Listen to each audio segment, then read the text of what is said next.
наметнат устав, јас ќе ставев директно насилство. Нашата ситуација е карактеризира континуирано насилство во целиот овој изминат период од 2006 година наваму. И она вчера, исто така, по врска со измената на Законот за јавен долг, е продолжување на насилството. Јас ќе се вратам при крајот на тоа прашање, затоа што сега тие дефинираат што е јавен долг според нивно мислење и тоа ќе биде некомпарабилно со дефиницијата на Меѓународниот монетарен фонд и Светска банка, затоа што таа дефиниција е јасна, меѓународно прифатена и во меѓународните статистики таа се користи. Со тоа всушност тие ни кажуваат веднаш дека и оние 60% што ги планираат како евентуална граница, безбедносна за нив, за Македонија нема да бидат 60%, туку ќе бидат можеби 65, можеби 70%, затоа што ја стесниле дефиницијата за јавен долг, вештачки го кратат јавниот долг. И тоа е невидена, нечуена работа. И јас тоа не можам да си го објаснам. Тоа е тешка патологија, тешко насилство. И може да се употребат сите милион вакви термини и нема да биде неточно како квалификација. Но јас ќе се осврнам на 3 амандмани на почетоков. Едниот е за финансиските зони, другиот е за јавниот долг и третиот амандман за промената на членот за Народната банка и нејзината основна цел. Ако има потоа нешто за другите, исто така можам да ќе направам коментар. Хелсинскиот комитет констатира 2 клучни работи во материјалот, што веќе се случуваат со други измени, со други прописи што ги усвојува владата, со техничко-технолошките зони кои што се во рамките на истиот концепт, а тоа е онаа констатација на Хелсински комитет дека се повредува принципот на конкурентност. Едноставно со тие политики не се учесниците на пазарот еднакви. И со овие постојни економски зони и како продолжение со оваа најнова идеја, со овој најнов бисер на владата на Република Македонија. И другата клучна констатација е во материјалот дека тоа овозможува внесување на нечист капитал во Република Македонија, капитал од нечести активности стекнати со кршење на кривичното право на многу точки во земјата. Но јас би го додал следното како продолжение на она што Хелсински комитет го говори во нивната кратка анализа, со која што реков се согласувам. Прво, и Хелсински вели не се дефинира зоната експлицитно. Што значи таа меѓународна финансиска зона? Нема де факто образложение. Има неколку реда и прочитавте сите. И тоа не е случајно покрај незнаењето, кое што е голема карактеристика на оваа власт. Предлагачот е свесен за проблематичноста на идејата и сака етапно да ни ја сготви манчата. Главна и речиси единствена реченица во образложението е дека меѓународната финансиска зона ќе го поттикне развојот на финансиските услуги во Македонија и тоа е толку. Но на оваа поента ќе се вратам малку потоа. Второ, и таков каков што е амандманот, не образложението, туку амандманот, со ужасно лоша номотехника, со бесмислености, открива повеќе од тоа што во оваа фаза, оваа влада сака да ни каже што е конечната намера со меѓународната финансиска зона. Таа вели дека зоната се основа со закон. Тоа е првата реченица. Јас предпоставувам, може би и вие, дека законот ќе го донесе парламентот на Република Македонија. Може би има и нешто друго, но тоа е логична предпоставка.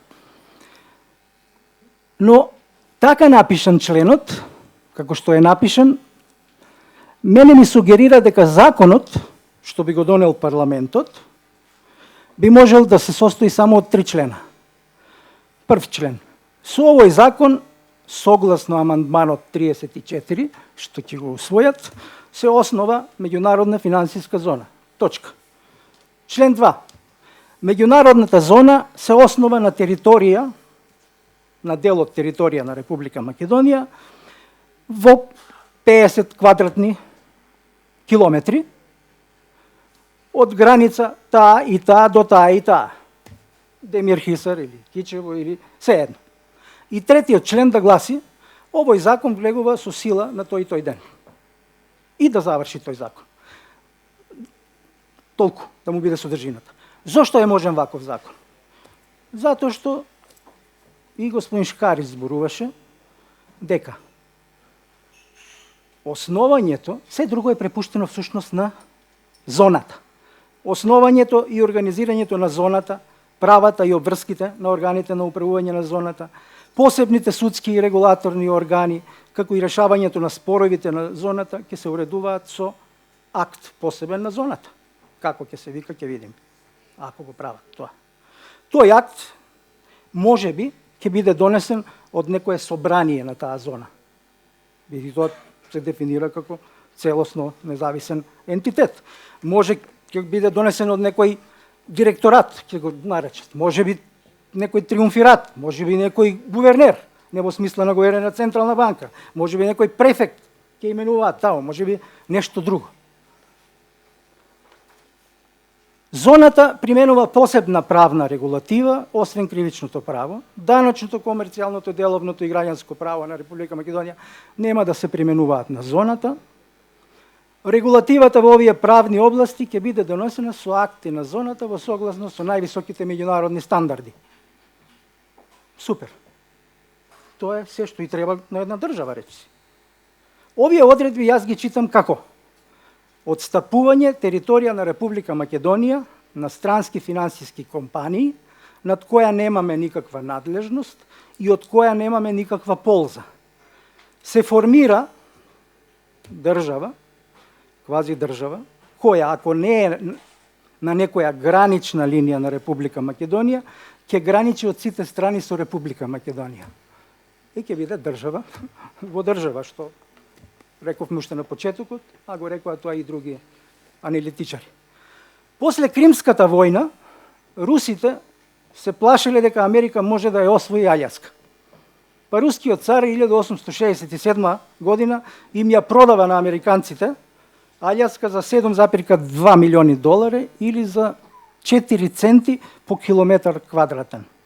Вкупната територија, знаете, била 1.518.775 километри квадратни. Денеска американците знаат дека тоа е една од најдобрите трансакции што Америка ја направила со оглед на богатствата кои што се утврдени потоа на Аљаска. Сега нашиот Никола планира да оттуги дел, вака на прв пат изгледа без пари. Дури и со плаќање на пари. И од онака големата територија на Република Македонија.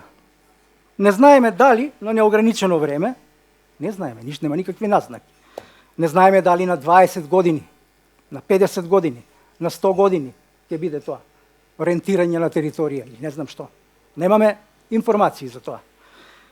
Тие што би дошле, сигурно би барале правна сигурност. Не би дошле за 1 година, 2 години, 5 години да селат капитали туку така. При тоа не ни кажува што ќе добиеме, освен вообичаено, ќе се зголеми вработеноста, нели како мантра што ја повторуваат, и дека оваа реченица во образложението ќе се поттикне развојот на финансиските услуги во Македонија.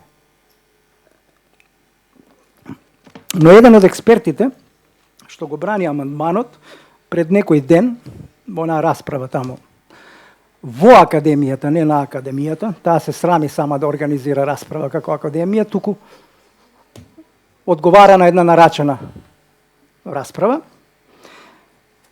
Тој експерт ни кажа, од оваа страна на владата, финансиските компании во оваа зона нема да ги конкурираат домашните финансиски компании, бидејќи нивните услуги се наменети само за надворешните пазари, односно клиенти. Така ни кажа. Во одбрана на тоа да не се плашиме дека нешто ќе ни поремети. Значи, нема да собираме даноци од овие компании, инаку зошто би дошле тие тука, или можеби некоја трошка, ама пак не знаеме дали трошка ќе имаме, дали ништо, бидејќи не е соопштено тоа.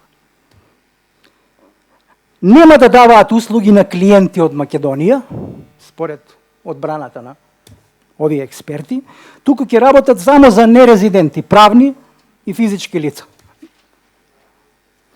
Нема да имаме никаква правна надлежност над нив, се сами си регулираат од даноци до цивилни права и должности. Ќе им изградиме ние од нашите даночни пари инфраструктура. Можеби ќе вработат некои луѓе од Македонија, но ќе им ги дадат платите што важат за Македонија. Овие што ги утврдуваме како грижлива држава од 120 евра, од 8.000 до 8.500 и така натаму. Ако е само тоа, ќарот, а според образложението не гледам дека има нешто друго, вреди ли сето тоа да се конфронтира оваа држава со нормалностите во светот, со основните трендови во светот, да се конфронтира или да ги зголемува пречките за членство на Македонија во Европската Унија, НАТО интеграција и така натаму. Вреди ли тоа?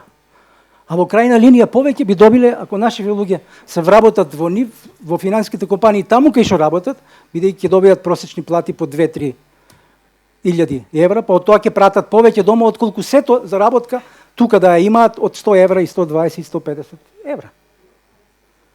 Второ, кон каков концепт и активности се приклучува Македонија со основањето на ваква финансиска зона, вклучително и овие технолошко-инвестицијските зони. Кон каков концепт се определува? Прво,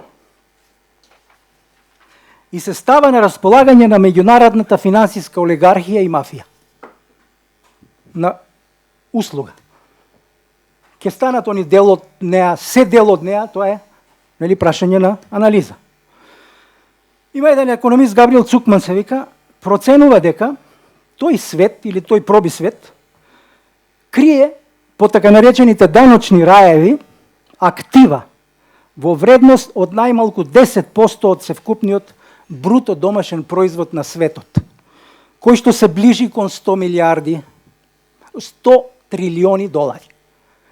Значи, огромна сума, а ова е подценета бројка и самиот автор вели, подценета бројка, значи огромна актива се крие во тие така наречени даночни раеви, за кои што тие не плаќаат даноци. Заради што нели имаме вакви болести во светот или слаб капацитет на земјите да одреагираат државите како социјални држави, како хуманистички држави и така натаму. Во 1998 година всушност Македонија нема да се збогати на овој начин, дефинитивно. Она може да биде само измеќарска држава и ништо повеќе од тоа. Не може да ја гради својата репутација Македонија како правна, како социјална, како демократска држава во друштво со субрата рој, со кондоминас, со газданини и слично. Не може да ја гради репутацијата. Во 1998 година нашиот циле национале и вети на нацијата $1 милиарда. Потоа видовме дека тоа било од така наречената долар дипломатија, која ја практикувале некои афрички деспоти и колјачи во релација со Тајван. Потоа видовме и колку време требаше да се санираат дипломатските штети што ги претрпевме, како и штетите од лабавите финансиски сделки, не навлигувајќи во личните портфолија на актерите на таа авантура. Второ, со оваа најнова иницијатива Македонија се определува против демократската и финансиската транспарентност. толку абени зборови кои што ги слушаме во Македонија од сите. И од трупови, и од трутови, и од аналфабети, и од некои што разбираат нешто. Кога експлодираше Кипар, никој не знаеше што ќе излезе од под шеширот. Драмата ви е позната, цената ја знаат кипарските граѓани и даночните обврзници на побогатите членки на Европската Унија. Светската финансиска криза е производ на банкарството во сенка. Тоа што го нарекуваат shadow banking. На дерегулацијата таму каде што требало да ја има. На тајните портфолија до кои ревизорите не сакаа или не можеа да дојдат. Тоа е производ, тоа ја доведе финансиската криза и потоа економска, и од тоа ние овде црпиме оправдување сиве овие години зашто работите не ни се подобри. Се разбира, не погоди и нас. Затоа САД во 2010 година го усвои Foreign Account Tax Compliance Act, со кој бара од сите држави автоматско обелоданување на вкупните портфолија што надвор ги држат нејзините даночни обврзници. Ја знаете расправата со швајцарците. Ја имаше во медиумите минатата година за да откријат некои досија. Германците им ги украдоа досијата, па така дознаа за некои своји граѓани. Затоа ЕУ се мачи со примена на директивата од 2003 година, со која ги обврзува банките во зоната да обелодануваат податоци за штедните влогови на кои се плаќа камата. Но ова е многу послабо решение правно од ова американсково, затоа што овде бара обелоданување само на штедни влогови што се укаматуваат, а не на сите видови портфолија инвестиции кои што ги чуваат граѓаните, бидејќи имотот го дисперзираат богатите не во еден инструмент. Со планираната меѓународна финансиска зона, Македонија се определува за идеологијата која ги фаворизира и трговските зони, да не ги пропуштам, се определува за идеологијата која ги фаворизира интересите на најбогатите во светот, на оние 1% од скалата на дистрибуцијата на доходот и богатството, кои, например, во САД располагаат со над 20%, едниот процент во моментот, со над 20% од националниот доход, а во богатството со над 30% партиципираат едниот процент, или пак, кога во периодот пред Првата светска војна, 13 година, 1% парижани поседувале околу 70% од вкупното богатство, а во Англија истиот 1% поседувал 60 до 65%. Наспроти револуцијата во Франција, тие ништо на тој план не направија. Буди полоша ситуацијата во Франција, во поглед на нееднаквост отколку во Англија, но и двете се страотна нееднаквост. Во такво општество творија, како што знаете од литературата, Балзак, Джейн Остин и така натаму, од тоа време, одамна сме ја читале таа книга на Балзак за Чичкогорио, книгата Чичкогорио, во која што главниот лик Растињак ја има неговата Растињакова дилема како да стигне до високото друштво. Да студира право, како што треба да се мачи, да се искачува со труд, или да се ожени со некоја богата наследничка, па при тоа некој ако пречи од семејството, по совет на веќе казнуваниот во Трин и да ја убие. Таа за овој наеднаш да влезе во високото друштво. Ниските даноци, ослободувањата од плаќање даноци во технолошко-индустријските зони, концептот на рамен данок, новата идеја за финансиската зона, даночните раеви низ светот се патот до кој нееднаквостите познати во така наречената бел епок, кога горната 1/10 од најбогатите поседувала на почетокот на 20 век 90% од националното од богатството на тие земји. Овој концепт директно води таму, дефинитивно. И сега веќе нееднаквостите во Македонија се нетолерантни.